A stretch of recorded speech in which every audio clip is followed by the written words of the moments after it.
Selamat pagi anak-anak ibu yang kelas 11. Hari ini kita lanjutkan pelajaran kita bab 6 Hak Asasi Manusia, halaman 114. Minggu lalu sudah ibu suruh kamu mencatatkan ke bukumu apa itu hak asasi manusia dan makna hak asasi manusia. Sebelum ibu lanjutkan, ada beberapa yang belum mengumpul. Ibu ingatkan kembali, tolong dikumpulkan nakku tugas minggu lalu. Kamu cicil satu persatu nakku. Jangan nanti kalau sudah remedial, baru kamu kelambakan. Sekaligus juga dengan videonya. Harap juga dikumpulkan bagi yang belum. Oke, kita lanjutkan. Hak asasi manusia itu adalah hak dasar. Apa itu hak dasar? Hak yang diperoleh manusia semenjak dilahirkan ke dunia. Hak asasi itu dianugerahkan oleh Allah sendiri tanpa bayaran. Tidak diberikan oleh siapapun. Tidak diberikan oleh keluarga, agama, bangsa, masyarakat, atau siapapun. Jadi hak asasi manusia itu adalah anugerah Allah yang diperoleh manusia semenjak lahir dengan cuma-cuma. Nah, sekarang kita lihat halaman 115, makna hak asasi manusia. Lalu nanti kamu baca halaman 115, Vietnam dituduh menggunakan napi kriminal untuk menyiksa tahanan politik. Nah, selain kamu baca cerita ini nanti, kita lihat sekarang juga bagaimana hak asasi manusia diperangi oleh manusia sendiri. Manusia tidak bisa lagi secara bebas menggunakan hak asasinya. Misalnya, setiap manusia, setiap orang itu memiliki hak untuk hidup. Nah, kalau setiap manusia memiliki hak untuk hidup, berarti tidak ada satu orang pun yang bisa menggerogoti hak untuk hidup tersebut. Tetapi kita lihat, selain di Indonesia, banyak juga negara-negara yang hak hidupnya dirampas secara sepihak oleh orang-orang yang tidak bertanggung jawab. Nah, kita sebagai siswa khususnya yang beragama Katolik, bagaimana kita harus memerangi sikap ini?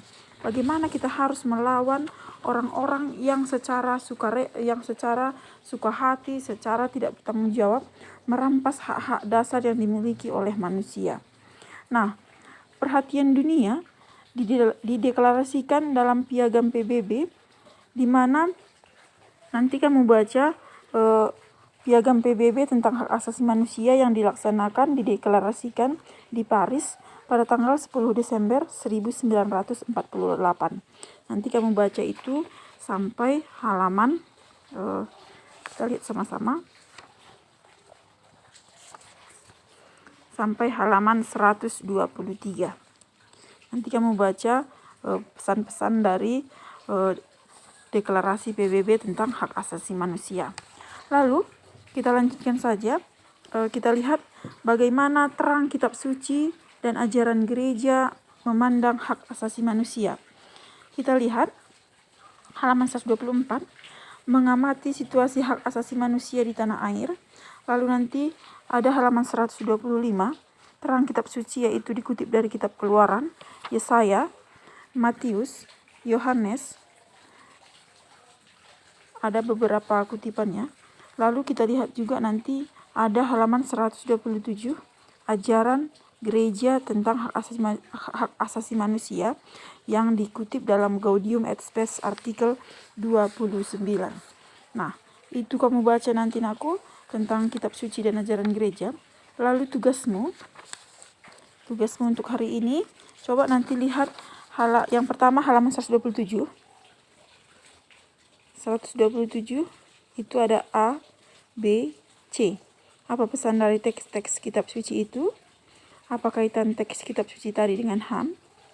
Lalu yang ke C, selain teks perjanjian baru yang sudah dibacakan, manakah teks lainnya atau perjanjian baru yang menjelaskan tentang ajaran dan sikap Yesus yang membela harkat dan martabat manusia yang menderita, tertindas, dan tersingkirkan? Kamu cari nanti teks yang lain selain yang telah disebutkan di atas. Lalu nanti halaman 122. Kita mundur ya, nggak apa-apain aku. Itu ada A, B, C. Apa pesan dan kesanmu terhadap piagam PBB tentang hak asasi manusia itu? Jadi ini harus kamu baca, lalu apa kesanmu? Lalu B, pasal-pasal mana yang menarik perhatianmu? Lalu mengapa pasal tersebut menarik bagi kamu? Lalu yang ke C, dapatkah kamu mengklasifikasikan isi dari piagam PBB tersebut? Kamu kelompokkan menjadi beberapa kelompok menurutmu, yang menurutmu sejalan. Misalnya yang membela hak untuk hidup, pasal ini. Yang membela hak tentang kemiskinan, pasal ini. Kira-kira seperti itu ya. Sudah? Baiklah, untuk hari ini itu saja nakku. Tetap semangat, jaga kesehatan. Tuhan Yesus memberkati.